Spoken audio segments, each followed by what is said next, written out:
Hello and welcome to The Shift, the podcast that aims to tell the no-holds-barred truth about being a woman post-40. Created and hosted by me, journalist and author Sam Baker. The best way I can think of to describe this week's guest is that she's a women's health vigilante. A vagina vigilante, if you will. Dr Jen Gunter is the living embodiment of information is power. And she's made it her life's mission to give you the information you need to make life better for you and for your vagina. Best known for her book, The Vagina Bible, now Jen is bringing that same direct approach to the menopause with her new book, The Menopause Manifesto. If it's treated like your expiration date, you could also appreciate why people don't want to talk about it. You know, people are given zero information. Men get distinguished, women get diminished. Jen is characteristically noble as she talks menopause, mental health, why we need to know what the fuck is going on, and why women need more menopausal role models. Join me and Jen as we cross the Crimson Bridge. Welcome to the Order of the Menopause. Welcome to Shift, Jen. Would you mind telling us a little bit about where you are right now? Sure. I'm in Marin County, California, which is just north of the Golden Gate Bridge in Northern California. I'm in my bedroom because one of my sons is roaming around with the dog. We have a lab, and so she'll be crashing through things. And then the other one's getting ready to go to his job at the restaurant. So there's a lot of commotion in the rest of the house. Oh, I have a cat. He's like, no, I'm just going to sit over here. I'll be really quiet, I promise. So if you see a streak of black fly over, that's what it is. Before we get into the menopause, could you tell me a little bit about your career and how you came to be such a, I don't know what's the word, advocate, fighter, vigilante for women's health? Yeah, so I'm an OBGYN. I'm originally from Canada, from Winnipeg, Canada, and I've always not been shy. Perhaps that's a good way of saying it. I've always been fine about speaking up.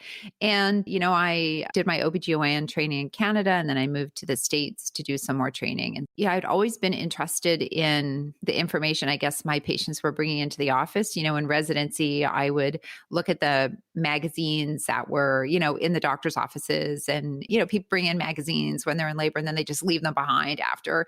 And so I would just, you know, look at like the health sort of quote information in People magazine or in these other magazines and think, oh, so that's where my patients are getting it, or that's where people get those ideas. And so that just sort of started to become more of an interest for me. And then fast forward a little bit to 2003 when I was pregnant. And I had a very complicated pregnancy with triplets, and one of my sons died at birth, and the other two, were very premature and in the intensive care unit for a long time, and they had a lot of health problems, like a lot. It was really hard for me as a doctor, and I thought, oh my gosh, if this is this hard for me as a doctor, what is it like for everybody else? And the misinformation online about, you know, vaccines and prematurity and just feeding and all this kind of stuff, you know, this was sort of right at the time where the internet was sort of blossoming as a source of medical information. And so I somewhat naively, because I know nothing about computers or the internet in general, decided that I was going to fix the medical internet. And actually, I don't think I've done too bad a job.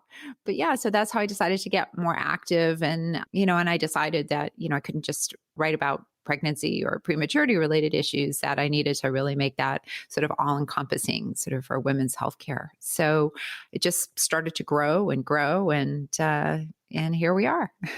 And then Twitter happened, presumably, in that.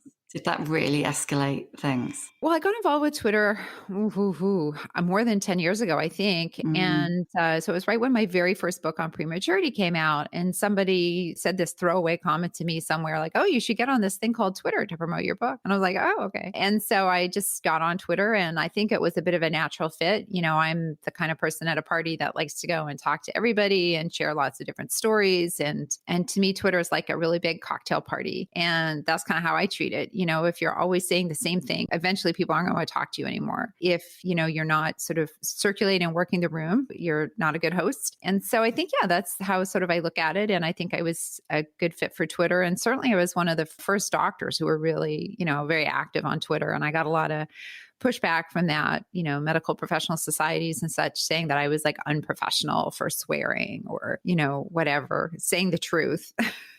Yeah, breaking the code by actually having a conversation with potential patients. Right. And I'm like, wait a minute. What's unprofessional? Lying to people, medical misinformation. That's what's unprofessional. Different styles of communication work for different people. So that's okay. But, like I'm unprofessional, but Dr. Oz is like hawking supplements on his TV show.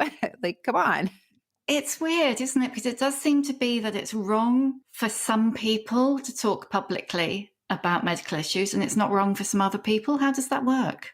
I mean, a lot of it's misogyny, right? So Yeah. the men don't seem to get criticized for it. So there's that, right? And I think there's this societal not knowing what to do with a woman who speaks her mind and knows what she's talking about and doesn't really care what you think. That's the biggest blow to sort of a patriarchal society, is that I really have no investment in your thoughts about me. So you may as well be screaming into the wind.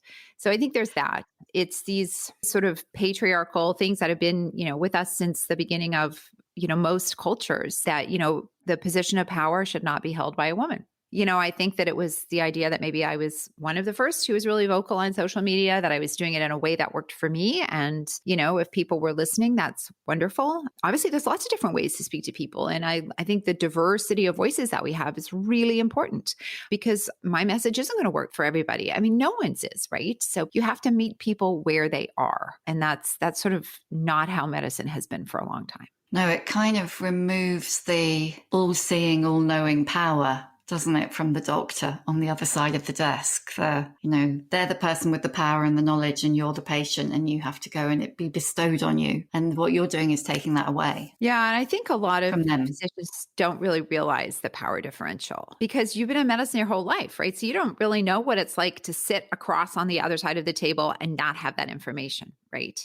So, there are still times even now where, even though I've been doing this communication for a long time, my partner will say, well, you talk like that, like as if everybody would know that word. And I don't know what it is. And I'm like, oh, right. So many times we just don't appreciate it. I'm sure just like if a pilot was talking about flying, they wouldn't appreciate that I have no idea what they're talking about. Right. But I've heard some of those words. So I think I can sort of fill in the blanks, but I can't because I'm not a pilot. And so I think we have this problem with not teaching medical communication or teaching communication with the public to doctors, because I do think many doctors don't want to be like that. But if they've never been taught how to sort of have those kinds of communications, then how would they know?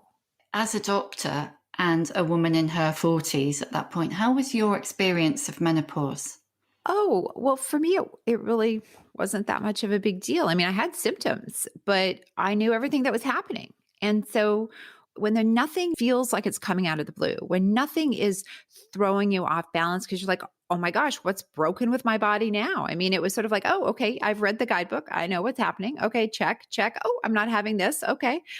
That's not my journey. This path is.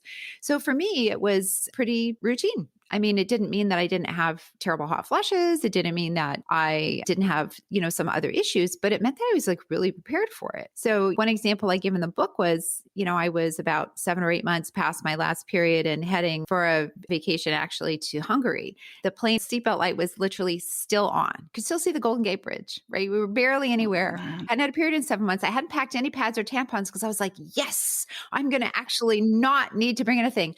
And boom. My period starts. Oh, rivers of blood. Yeah, of course. But because I knew that could happen, that's a possibility that you're not done till you're a year done. It was bothersome because I was bleeding on an airplane and I had to use airplane pads and tampons, but it wasn't worrying. And I think that's a big difference. When you don't know the difference between what's bothersome and what's worrying, then of course you would assume it's all worrying. And then that would, of course, affect your experience and affect how you feel. So I think that knowing what's happening to your body is really empowering. Pretty much 100 women that I spoke to about their experience of menopause, that was the thing that came through time and time again, was they didn't know what to expect because it's all hot flushes and, the sitcom character of the hot, angry, slightly fat, middle-aged woman. There's no discussion in particular about mental health symptoms. A lot of people's mothers don't speak to them about it, haven't spoken to them about gynecological at all. And then even their friends don't want to talk about it because the culture around the menopause is like, I'm not listening, don't talk to me about it. I don't want to know. And so that kind of conspiracy of silence just makes the whole thing hideous. Yeah, I mean, there's this real culture of silence around menopause. It's so pervasive. To me, it's like menopause doesn't even rate the shame that we give the vulva and vagina. It's amazing that there's just this absence of public discourse. But if it's treated like a pre-death, right? If it's treated like your expiration date, you could also appreciate why people don't want to talk about it.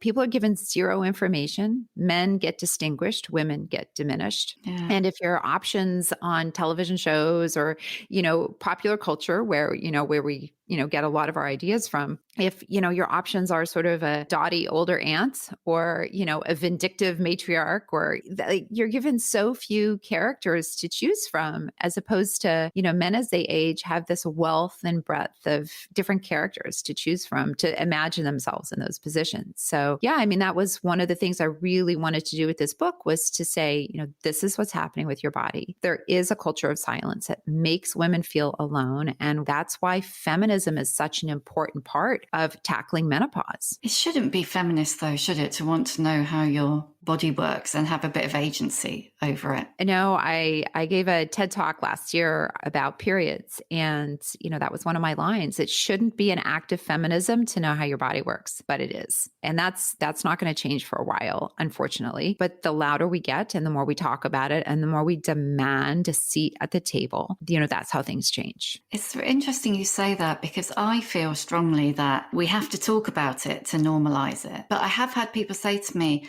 oh no, you're reducing women you're reducing them to their biology. You wouldn't ask a man about that. So why do you want to know if, I don't know, Michelle Obama's had her menopause or Kamala Harris had her menopause? Well, I do want to know, actually, because they're powerful, influential women in their 50s. And that's empowering to other women in their 50s to know that they've sat in meetings having a hot flush or whatever, you want to call it. Yeah. I mean, the assumption is that every adult you meet has gone through puberty, right? Yes. That's the assumption, right? It's been that universal.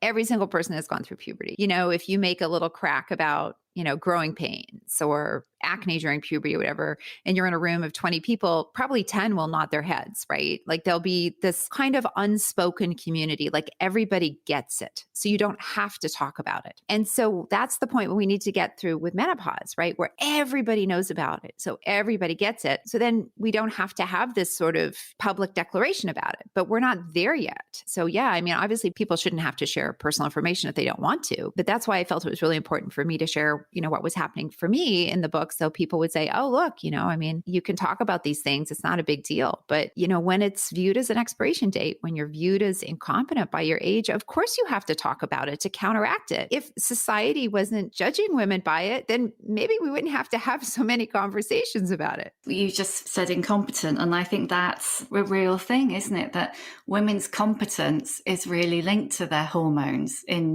the way that language is used about us. Like you said, menopause is seen as a little death, but it's also seen as, oh, she's got brain fog, or just leave her over there.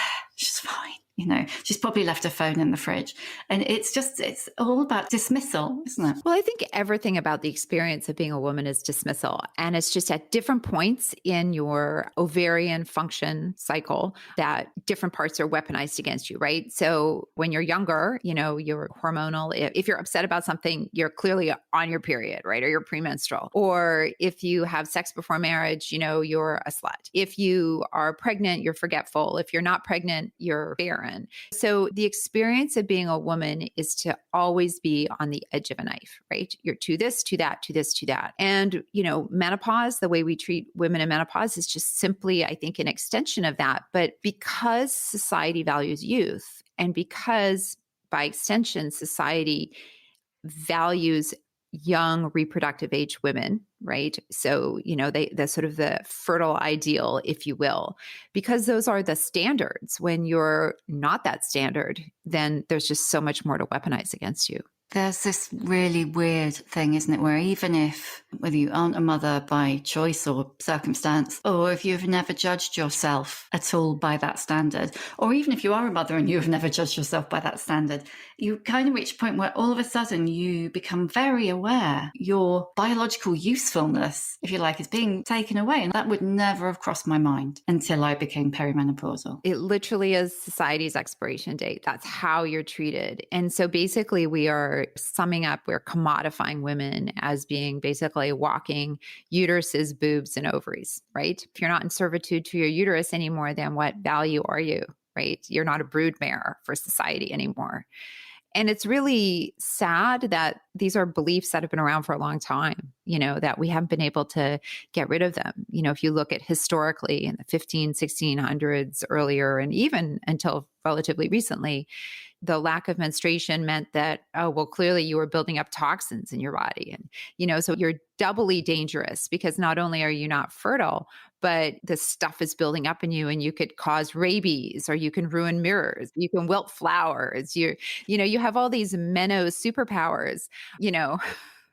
I'm like, yeah, right. So we have all these like crazy superpowers. So then why weren't we taking over society then? Now think about that. If you think about it, you're historically married off at the age of 13, 14, and 15, often to someone 20 years older than you. I mean, how frightening and awful is that? And then I think historically it was even worse for women because younger women were typically married off to older men, and women outlive men, assuming they survived childbirth or the awful ways that they might have been treated, right?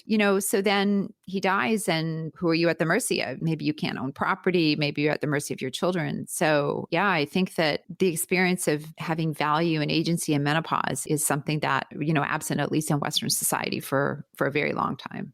It does feel like it's quite a Western thing, isn't it? The devaluing of older women. In many other societies, older women have a value, like as a grandmother or a wise woman or a... Well, I think that, I'm certainly not an expert in that, but a lot of it seems to be that it's just value of aging in general. Like if you look at traditional Chinese medicine, men had problems with aging just as women did. They just didn't sort of have a specific term for menopause. It was sort of considered, any changes that happen were just part of aging. And, so I think societies that are more accepting of aging in general are probably overall less derogatory. And certainly there is some data that suggests that in countries where they don't have sort of pejorative terms like menopause, which is in my mind pejorative, and they use more terms like, the passing or the change of life, which is actually how it used to be called, that women tend to be bothered less by symptoms. And obviously that doesn't mean that just changing a name changes how you feel. But if the whole culture in which you've been brought up, if your whole lifetime of experiences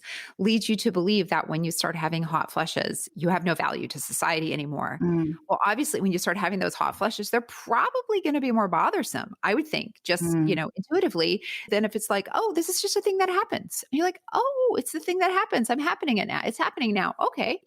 Attitude affects a lot of symptoms. They can make us more bothered. It doesn't mean that these things are in our head, but that our brain chemistry changes our experience, and our experiences can be magnified. Or, if you have an experience, if you have a hot flush and you go to a doctor and you're treated nicely as opposed to you're treated poorly, you're also probably going to have less of a negative experience about it, right? Yeah, I mean, one of the things that came up a lot for a lot of the women I spoke to was the experience they had with doctors. So if a patient gets to you, you're an OBGYN specialist, so they know that they're going to an expert already. But for us, the first port of call is a GP, so a general practitioner, clues in the name. And a lot of people, in fact, nearly everybody I spoke to had kind of almost hit a wall at that point, had to go away and go back with information from somewhere else, or they'd been told, oh, you've got to have a test. And if the test says that you're not in perimenopause, then we don't care whether you're having hot flushes, brain fog, whatever. The test said no. Have you got any idea why doctors are so bad at menopause?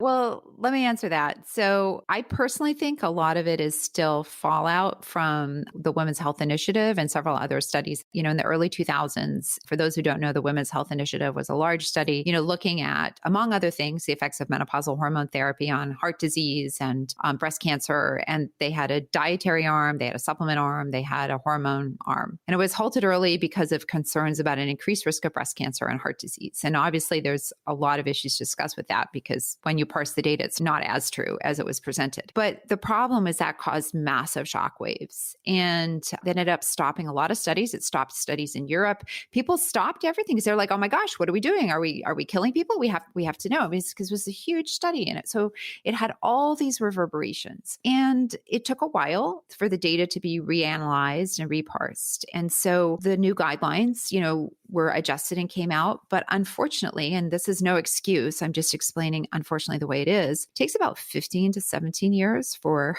guidelines to actually become common practice, which is totally unacceptable. I mean, it's completely unacceptable. There's a lot of first line therapies that a GP can offer. Absolutely. And in the short term, menopausal hormone therapy, especially if it's transdermal, is incredibly low risk, right? So if you're talking about putting somebody on some therapy for a year until they can get to a specialist, I mean, that's as low risk as something can really be medically. And so I think, in countries that offer, universal healthcare, like the UK, like Canada, this is an absolute lack of thought at the top and how we should approach this, right? That, you're leaving sort of individual GPs who are, much more adept probably at managing acute problems than chronic because they only have so many spots available. And this sort of lack of thought at the level of the government. I mean, why shouldn't the government in the UK, who's obviously invested in the cost of healthcare, have amazing educational videos? Have a series of, Royal College of OBGYN approved videos that access to everybody in multiple languages, closed caption for every single audience. So then people actually have that information and then decide, we're going to have a network of practitioners. We're going to have, this first tier, this second tier, this third tier, because it shouldn't take years to work your way through. A lot of these therapies and things like cognitive behavioral therapy, there's no reason why the government couldn't get involved in making that available. So I think that it's a failure across the board.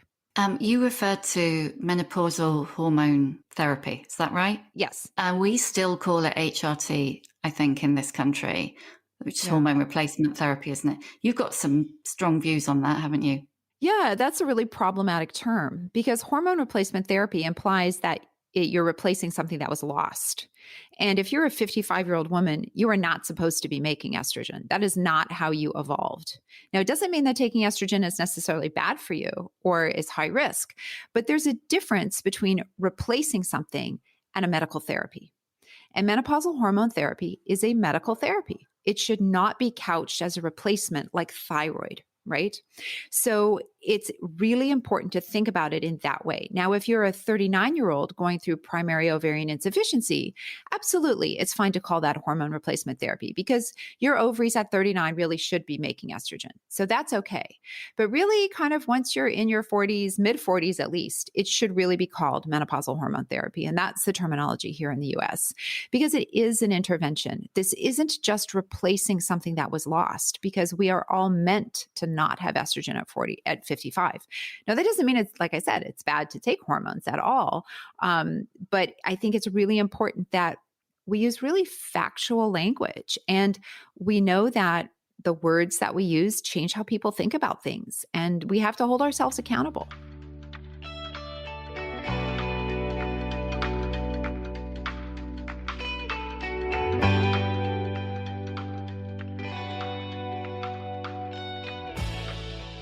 Can I ask, do you use MHT? Yeah, I do. I'm on transdermal estrogen and an oral progesterone. And Is transdermal a patch? Yeah, patch. Yeah, exactly. Because transdermal, so the patch or the vaginal ring or the gels and lotions that are FDA approved and whatever the equivalent is in the UK are the safest way to take it. And that's because it doesn't affect your risk of clotting. If you take menopausal hormone therapy by mouth, there is an increased risk of clots, and that it's small, but it's definite. And so you want to take the lowest risk if you can, and especially long term. And so, yeah, I take it primarily because I have a very high family history of osteoporosis. And also, I was having really bothersome hot flushes, like really bothersome. My mom had really bad hot flushes, although she had a lot of mental health issues and a lot of other problems and was a heavy smoker and went through menopause very early. And so I had always thought that like a lot of it was probably related to her really heavy smoking, but I've never smoked a cigarette in my life. And my hot flushes actually were pretty significant. I mean, I was in the operating room and I do these surgeries with x-rays. And so you have to wear a lead apron that covers you basically from your neck down to your knees, that wraps all the way around your body. And then you have your surgical gown on top of that. And the OR is quite warm, so patients don't cool off. I mean, it's like wearing armor. I would get out of surgery and I would literally, I would be embarrassed to take my lead apron off because I was literally soaked. My clothes were stuck to me as if I was in like a wet bikini contest for surgical scrubs. It was unreal. And so, yeah, that's why I decided to do it. If I didn't have a family history of osteoporosis and I didn't have hot flushes, then, I probably would have just used, vaginal therapy because I was also starting to get a little bit of vaginal dryness. And for about 50% of people, menopausal hormone therapy will help with vaginal dryness. And I'm lucky that I'm in the percentage that it does. The negative language around, vaginal atrophy. Is it atrophy or atrophy? Either way, it's a really, really horrible word. In my book, so many women said to me, "Oh, I loved your book, but I didn't read that chapter because I just don't want to know about it. I'm just going to try and be in this bubble and it won't happen." I mean, I don't know. How do we get away from the shame around that? Could language fix that, or is it something more? Well, I do think language can go a long way. I mean, certainly, the terminology now has changed and we call it genitourinary syndrome of menopause, which isn't very catchy, but you know what? It's a lot better. And, we changed premature menopause to primary ovarian insufficiency. So it is possible to change language. And I think it's important because, it's pejorative. I mean, I think the shame starts again with just vaginal shame. I mean, like the hymen is named after the god of marriage. No, I did not know that. Yeah. And pudendum, which is sort of the Latin term for describing, your perineum, the outside of your vulva. The root of that pudere is shame. To shame. So, if you're literally describing body parts, as in like keep yourself until you're married and it's shameful, it's no doubt that one, women spend their lifetime shamed by it during their reproductive years. But then when you don't even have that currency, it's too much. And people, can't say the words vagina and vulva. I mean, that's the whole reason when I wrote the Vagina Bible, I wanted it in the title. I didn't want any euphemisms. And, people need to learn to use the terms when they're young. It's not down there, it's your vulva. You're not washing your vagina. If you're washing yourself, you're washing your vulva. So I think it's important to speak accurately. There's a woman who's written a book, I don't know whether you've seen it, called My Menopausal Vagina. Her name's Jane Lewis, and she had the most excruciating experience of vaginal atrophy that I think you can possibly conceive of. It's like a horror film. One of the things that she describes, and I had this experience too, and several other women I spoke to, was that she was basically told it was lack of use. I mean, I can't conceive of any situation where a man would go to a doctor with a swollen, sore, cracked penis and be told, you know what you need to do? Just need to use it a bit more. Right. Well, and then it'll be fine. The penis is the cure for everything, right? It's a magic wand. Actually, why didn't I think of that? Yeah. I mean, it's a miracle. It's penis. Oh my God. It's really interesting. So I actually tackled that myth in the Vagina Bible, and I mention it as well in the Menopause Manifesto. So it's based on what is today a terrible study that didn't even show that, but it was interpreted in that way. So obviously the study neglected to sort of think that, oh, wow, people who had more vaginal pain and problems, that might actually be the reason they're not having sex, right? You can't actually say cause and effect there. And we even see it today. There was a study published recently that tried to link the age of menopause with frequency of heterosexual sex. Yeah, it just came out like 2 years ago. And it's ludicrous because, first of all, this idea that proximity to a penis is somehow going to drag your hormones out. I mean, first of all, if that were the case, we'd know it. It would clearly be obvious because people who had more sex would be more fertile, not just because they were exposed to sperm more often, right? Like you'd see that. Obviously, marriage raises people's socioeconomic status. Socioeconomic status is clearly linked with age of menopause, right? Having a supportive partner, because you know what? If you're sexually active, you're probably in general more likely to have a supportive partner because if you hate your partner in your 50s, you're probably having less sex with them, right? So all of these things that couldn't be controlled for. And then you have to add the concept, how would evolution benefit from you having an additional pregnancy when you're 48 or 49? It wouldn't. It's absolutely ridiculous. But this idea that the penis is so mighty is so everywhere. So yeah, it's based on absolute horrific data, and any physician with any common sense should be able to figure it out. And I still, combat that myth today. And I sadly see women still today who aren't getting help for their genitourinary syndrome and menopause, but it shouldn't be. I mean, it's something that's essentially 100% treatable, 100% preventable. As soon as you have symptoms, there's a whole variety of options, whether you want to use over-the-counter moisturizers, whether you want to use hormones, like there's options. Yeah, and I should say at this point, for anybody listening who's going, yes, but what do I do about mine? There really is a brilliant chapter in the book about this. I wouldn't say that if there wasn't. It really is very useful. And the other chapter that I personally found very useful was the menstrual mayhem chapter. I was absolutely plagued. I mean, I'm over the other side now, but I was absolutely plagued with heavy bleeding and polyps and fibroids and adenomyosis, and had several surgical procedures. But if I'd ever seen it written down like that, just straight in black and white, it would have been life-changing. And there are so many books on menopause. A lot of them don't say anything. They don't tell you anything. They don't give you any information. Yeah, I mean, I hear that all the time, like I'm a subspecialist. So by the time people come to see me, they've not only had problems, but they've had problems that their general practitioner couldn't fix, that their OBGYN couldn't help. And so I have the ability to kind of, in many ways, look backwards and see, okay, where did the problem start? And I don't necessarily mean the medical problem. Where did the communication problem start? What information, if provided earlier, could have changed the trajectory of where we are today? So I approach each chapter in the book the way I talk to my patients in the office. I always backtrack and give them the background information because people really want that. Many times when people have the information about how their body works, they say, oh, okay, well, you know what? I don't know if I really want the treatment now. People want treatment sometimes because they're worried. It's not always because their symptoms, their blood count is lowering and they're anemic. Sometimes it's the bother factor, which, we shouldn't downplay. It's bothersome to bleed when you're not expecting it. But a lot of times if people just know what's happening, then they decide not to. And that's a position of power, right? Because you're still making a decision about your body. My whole sort of medical online education life has sort of surrounded by the thesis that most of medicine isn't very hard. Most of it's not complicated at all. There's a lot of it. And I believe that almost all of it can be presented in a way that the general public can understand. And if they just understood it, it would just be easier for everybody. Well, it seems to me the kind of burgeoning market in sticking the word meno in front of a product and tripling the price. Mm-hmm. Now, I know that the laws are a bit different in the States with what you can sell, what supplements you can sell and versus here. But even so, you go into any chemist or health food shop and the meno XXX is stacked high. I mean, you're pretty good at debunking snake oil. How do you feel about that?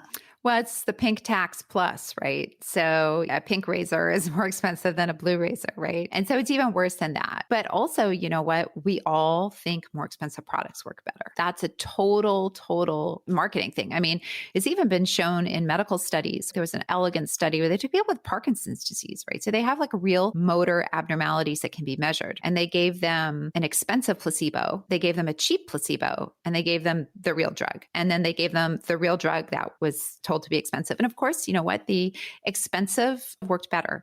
I mean, that probably isn't going to hold out long term, right? But the power of the mind is really real. There's a real mind-body connection. And if you believe that you're getting more value from an expensive product, it's probably going to make you feel better to use it. And marketers know that. And who's more desperate to feel better? Well, women in menopause, because they've been ignored. And, you know, who also is more likely to have perhaps a little bit of money? Maybe someone in menopause. It's just marketing genius, and it's really disgusting. I mean, that's why I call a lot of people out for it. And then, of course, the supplement industry here is awful. There's essentially no supplement that's going to help your experience of menopause. I mean, I'm not talking about like calcium supplements if you have a calcium deficient diet or vitamin D. You know, I'm talking about special herbal compounds and things like that. It's very predatory. I kind of went through trying all those things before I went in search of MHT. And it was the point when I found myself seriously considering spending £50, so the best part of $100, on a magnet to stick in my pants, that I thought, you need to get some perspective here. That is full on madness. Yeah, I've seen that magnet ad. I wrote about it actually a couple of years ago. And yeah, it's so predatory. And they use science ish language. So again, if you Mm, don't have the medical background, it sounds like it could maybe work.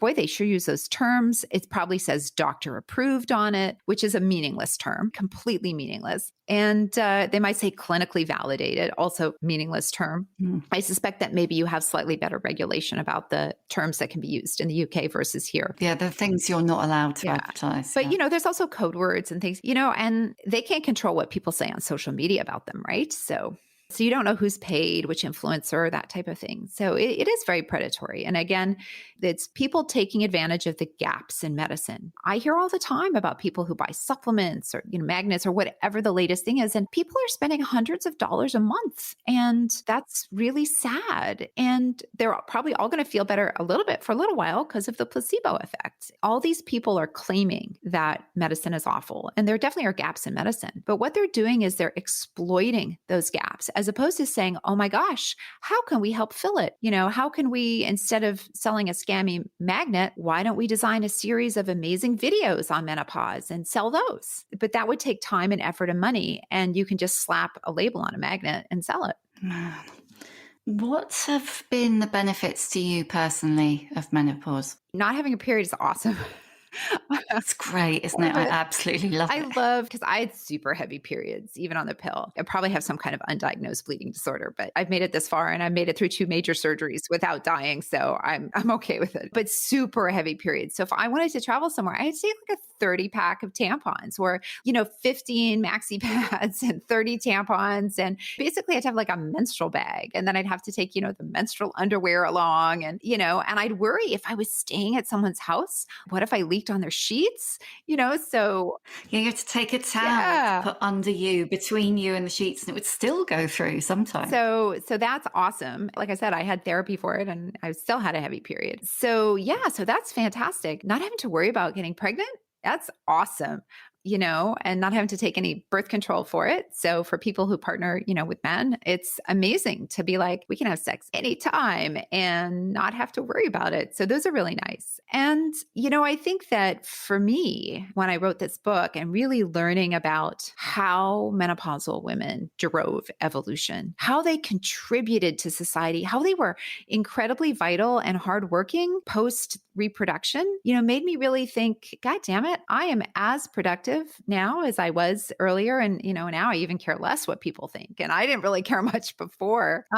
So it's pretty liberating, actually. I met the love of my life when I was menopausal. I don't think that had anything to do with it. But, this idea that your life is over when your periods stop. I got my first gig writing for the New York Times when I was menopausal. I wrote my first New York Times bestseller when I was menopausal. So your life isn't over. What a patriarchal society has to say about your worth is meaningless. It's absolutely meaningless. I feel like that's the message that we really need to get to younger women as well, because the more younger women can see older women doing incredible things in their late 40s, 50s and way beyond that, the less afraid they're going to be of hitting that moment when, right, we've still got half our lives to live, exactly, effectively, or nearly. It's not an end. You're crossing the Crimson Bridge.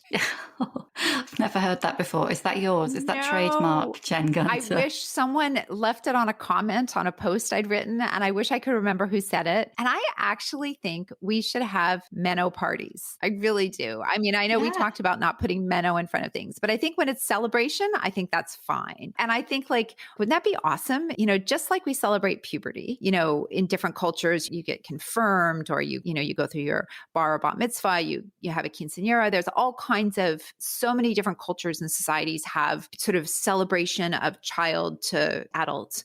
We should have a celebration. And that's something that men don't get to have. Oh my God, they won't let that happen. Right. We should get a party.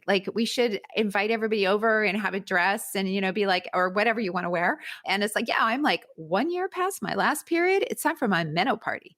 It's just we should make it something to celebrate, something to look forward to.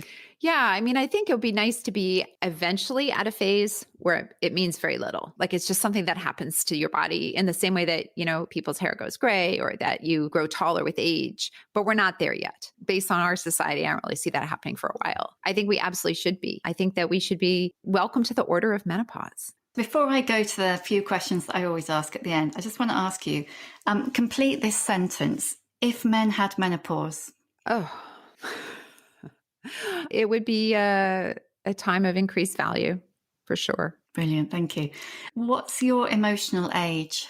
Oh, I am always and forever 20. In my head, I'm 20. I've always been 20. Why 20? Oh, it's a great year. It was my first year of medical school. I learned so much. I met so many new friends, went out and partied a lot. I studied a lot. I squeezed everything out of life. Everything was just squeezed dry. The knowledge, the fun, the camaraderie, So yeah, I'm just like 20 in my head always. Would you want to go back to 20?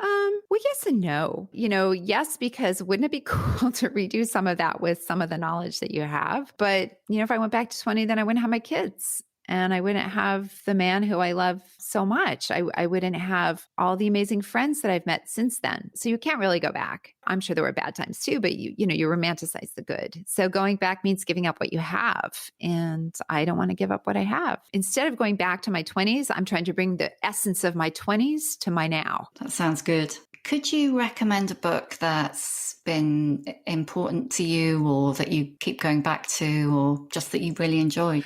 Oh, well, I mean, my favorite book of all time, which I read over and over again because I love it so much, which has nothing to do with menopause, is Watership Down. It's fine. Really? Oh my gosh, it's my favorite book. I love that book so much. I love it. It has so many important lessons for today about fascist regimes and climate change. And I mean, it's a bit light on the female characters in the book. So there's that. But, it's a lovely tale. What advice would you give younger women? Don't listen to men. Brilliant. Full stop. No men. Just don't listen to men. Yeah. I'm just nodding a lot here. Who is your old bird role model? I think Angela Merkel is pretty cool. I have to say, like, she's been running Germany for a while. She's a pretty smart cookie. Every now and then, she tries to be like so proper, but then she'll like give some kind of like eye roll or something. And I mean, yes, and I think she's like a chemical engineer or something. She's this incredibly, sort of intelligent, brilliant, talented woman. And I think she's pretty amazing. Like if I had a dinner party, I'd like to talk to her and also Hillary Clinton. Great.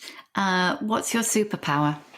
Oh, my superpower is I don't care what anyone thinks about me. That really is a superpower. And have you truly always been like that? Yeah, I think I have been. I alluded to earlier, my mother had a lot of mental health problems, like a lot. And, she was pretty cruel. And so I think the only survival tactic was really to just not believe anything that she said. And so I think I developed a really strong sense of self at an early age. I think this is one of the reasons I'm really obsessed with things that are factual, because my mother would try to change history and say like I'd eaten something I hadn't eaten 3 days ago. And then if I didn't agree with her, then, I'd get hit. So I would have to sort of make a call. Do I agree with her to shut her up or do I stick my ground and take the punch? And most of the time I just stood my ground because, it was really important for me to like, you're not going to get inside my head and change what I thought. So I think it comes from that. That's a really big decision to have to make at quite a young age, isn't it? Yeah. I mean, that's the best that I can come up with. Yeah. I mean, to me, everything that she was doing was so like, wow, this can't be normal. This can't be normal to be like this. I've seen other families. This isn't how it works. And so, your decision is to sort of not be part of that or to be part of it. Those are really your only choices. And, just decided I had to look after myself. My dad and my brother got swept up in it. And, whatever she said, they got into it and there was no escape from it. Like it just went on and on and on. It wasn't like you could say one thing and that would placate her. It would just lead to the next thing and the next thing. So I had sort of seen that and I'm like, okay, well, I'm not going to do that. So there's just this other option. So yeah, I think that's where it comes from. And I think that's an important thing to talk about. A lot of people don't talk about their horrible childhoods and things that happen. And then when it happens to somebody else, they think they're the only one. And I wish when I was growing up that I had really known that I wasn't, that there are sadly a lot of people who had mothers kind of like mine. And I think that would have been really useful for me to know that. It kind of comes right back to what you were saying right at the beginning, really. It's like if we talk about it, whatever it is, it gives us more power. Yeah. Shame, secrecy, those are not things that are helpful. They help the people in power. So in my household, that would have been my mother. For a patriarchal society, that's the patriarchy, right? So, shame and secrecy help whoever holds the power. They don't help the other person. So yeah, those are lessons, facts are really important. And the ability to know what's happening, I think, and being able to judge your experiences in relationship to the world around you is also really important. Thank you. How many fucks do you give? I have no fucks left to give. Have you seen that meme that is like a medieval person? There's a field behind them that's empty and it's done in embroidery. And they're like, behold, this is the field where I have sown mine fucks. See that it is barren. No. I haven't, but I'm going to go and look it up. It's really funny. In a minute. I keep meaning to pay someone on Etsy to make that into an embroidery thing that I can put on the wall. I just love it. This is the field where I sowed my fucks. It's empty. So many people say they don't have any fucks left to give. And then they start backtracking and going, oh yeah, but maybe that one fuck that I left over there on the shelf and maybe that one over there. But I believe you. Yeah, I'm not a big fan of looking back. I'm sort of more a fan of, okay, well, what can I change going forward? I think that's important. Thank you. That was fantastic. Oh, my pleasure. My pleasure. This was so much fun. This was fun. Thank you for listening. You can hear a new episode of The Shift each Tuesday on Acast, Apple Podcasts, Spotify, or wherever you get your podcasts. If you like what you hear, please do rate, review, and follow, because it really does help other people find us. And if you'd like to know more about my own experience of shifting, my book, The Shift, How I Lost and Found Myself After 40, and You Can Too, is out now in paperback. See you next time.